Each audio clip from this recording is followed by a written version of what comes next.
बालिका बहू, तेरी शादी होने वाली है अगले महीने। ये बस्ता उठाकर कॉलेज जाना बंद कर दे अब। अरे कैसी बात कर रही हो, अभी उसकी उम्र ही क्या है। इतनी जल्दी शादी करने का फैसला मैं नहीं लेने वाला। फैसला लेने के लिए तुम्हें कहा किसने है? अरे मैंने कह दी शादी है तो है अगले महीने। बेचारी अमिता करती भी तो क्या, छोटी सी उम्र में बन जाती है अपने से 2 गुने उम्र के आदमी की बीवी। शादी के बाद देर रात पति घर आता है। खाना लगाओ, भूख लग रही है। अमिता खाना लगाती है। ये क्या बनाया है? वो सारा खाना फेंक देता है। कर्म ही खराब थे जो इतनी कम उम्र के लड़के से शादी करा दी। तभी वहाँ अमिता की सास आ जाती है। अरे हमें क्या पता था कि ये इतनी कामकाज में ढीली है। इसकी माँ ने तो कहा था रॉकेट की स्पीड से काम करती है। अमिता को आए दिन ससुराल में ताने, गालियाँ और कभी कभी तो मार भी पड़ती। सुन जा, अपनी माँ को बोल 50,000 रुपए भेजे, फ्री में नहीं रखना है तुझे। अरे मेरी एक आँख का ऑपरेशन भी तो करवाना है। अमिता को सास घर से निकाल देती है। अमिता परेशान होकर मायके की ओर जाती है। वो घर तो पहुंचती है लेकिन वहाँ ताला लगा है। अरे अमिता बेटी, क्या हाल बना रखा है तेरे पति ने? कहाँ है वो? अमिता पड़ोसी के सामने रोने लगती है। मुझे नहीं जाना उस घर में चाची।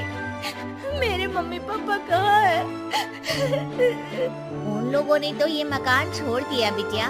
वो लोग तो कहीं और शहर चले गए। तुझे नहीं बताया? अमिता जोर जोर से रोने लगती है। नहीं बताया। ये क्या कर गए माँ पिताजी मेरे साथ। मेरी जिंदगी तो ढंग से भी खराब है। अब मैं क्या करूँ? अमिता रोते हुए वहाँ से जा रही होती है कि उसे एक औरत मिलती है। अरे सुनो तो, रो क्यों रही हो? तो क्या करूँ? हंसू? अमिता उस औरत को अपनी सारी कहानी बताती है। देखो, मेरा सिलाई का काम है। अगर तुम चाहो तो मेरे साथ ये काम कर सकती हो। बदले में मैं तुम्हें रहने की जगह, खाना और 1 दिन का 100 रुपया भी दूंगी। अमिता कुछ सोचती है और फिर उस औरत के साथ चल देती है। अब क्या था, अमिता की जिंदगी अपने मायके और ससुराल से दूर एक नए सिरे से शुरू होती है। रहना खाना फ्री होने के कारण अमिता रोज का पैसा बचा लेती। वो आसपास के लोगों के भी कपड़े सिलने लगी। और एक दिन सिलाई सेंटर की एक औरत कहती है, अरे वो साड़ी की कंपनी है ना, वो बिक रही है। पास बैठी अमिता सारी बात सुन रही थी। हाँ, बिक तो रही है, लेकिन उस बंद पड़ी मनहूस कंपनी को खरीदेगा कौन? तभी तो इतनी सस्ती बिक रही है, लेकिन कोई खरीदार नहीं है। फिर भी कितने की बिक रही है? अरे पूरे 5 लाख में मशीनों के साथ। लेकिन यहाँ कोई लेबर काम नहीं करेगा। पुराने मालिक ने किसी को पैसे ही नहीं दिए। उन लोगों ने कहा है कि जो नया मालिक आएगा वो लोगों को पैसा देगा। 5 लाख। अमिता घर आती है और अपने पैसे गिनती है, पूरे 3 लाख। अमिता सिलाई सेंटर वाली उस औरत के पास जाकर कहती है, चाची, मैंने इतने साल की कमाई में ये पैसे जमा किए हैं, पूरे 3 लाख है। वो बंद साड़ी की फैक्ट्री मैं खरीदना चाहती हूँ। अरे अमिता, पागल हो गई हो क्या? वो 5 लाख की बंद मनहूस फैक्ट्री खरीदेगी, फिर लेबर का बकाया पैसा देगी और वो फैक्ट्री चलेगी कि नहीं ये भी कोई नहीं जानता। लेकिन अमिता नहीं मानती। वो उस औरत से कहती है कि वो उस फैक्ट्री को खरीदना चाहती है और खरीद कर ही रहेगी। औरत भी अमिता की मदद कर देती है और फिर अमिता के नाम एक साड़ी फैक्ट्री हो जाती है। शुभारंभ वाले दिन अमिता लेबर से कहती है, मैं इस फैक्ट्री को दोबारा खड़ी करना चाहती हूँ। आप लोग इसमें माहिर हैं। मैं नहीं जानती कि पहले वाला मालिक के काम करने का क्या तरीका था, लेकिन मैं अपनी योजनाओं के साथ आई हूँ। मेरे पास आप लोगों को देने के लिए अभी तो पैसे नहीं है, लेकिन मैं वादा करती हूँ 3 महीने में आप लोगों के पैसे ब्याज सहित आप लोगों को दे दूंगी। और ये क्या बात होती है? हम सारा दिन फिर से काम करें और पैसे ना मिले तो हम खाएंगे क्या? सिर्फ 3 महीने की बात है।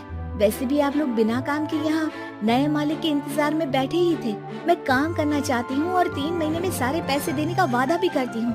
लेबर आपस में सलाह करते हैं और अमिता की बात मान लेते हैं। सिलाई सेंटर से मशीन, सिलाई और कपड़े के ज्ञान में माहिर हो चुकी अमिता सभी के साथ मिलकर खुद काम करती। शहर और दूसरे शहरों में घूम घूम कर साड़ी का डिजाइन दिखाती और ऑर्डर लेती। अमिता को कई जगह से ऑर्डर आ जाते हैं। कई लोग उसके काम को सराहते तो कई आलोचना भी करते। अरे बड़े बड़े व्यापारी बैठे हैं, यहाँ तू कहाँ टिकेगी? लाओ दिखाओ कैसी साड़ी बना रही है तुम्हारी फैक्ट्री। अमिता उन लोगों को साड़ी की डिजाइन दिखाती है कि तभी वहाँ व्यापारी की बीवी आ जाती है। हाय रे, कितनी प्यारी साड़ी है ये, बड़ी महंगी लगती है। मेरे लिए ले लो ना जी, और हाँ, अपनी दुकान में भी रख लो इसे, बहुत बिकेगी मैं कहती हूँ। अमिता मुस्कुराती है। अरे सेठ जी, बड़े बड़े व्यापारियों से नहीं, पर अच्छी डिजाइन और क्वालिटी से बाजार में चलती है। अब बताओ कितने का ऑर्डर है आपका? धीरे धीरे अमिता का आत्मविश्वास और बढ़ता है। बड़े बड़े ऑर्डर्स के लिए वो खुद लेबर्स के साथ मिलकर सारा दिन सारी रात काम करती है। और फिर वो दिन भी आ जाता है जब अमिता को लेबर को पैसे देने होते हैं। मैं आप लोगों से 3 महीने बाद आज के दिन ये बात करना चाहती हूँ कि मैंने जितने पैसे देने की आपसे बात की थी उतने मैं नहीं दे सकती। हम लोग जानते थे कि पर आपकी कंपनी तो फायदे में है, फिर हमारे पैसे क्यों नहीं देंगी?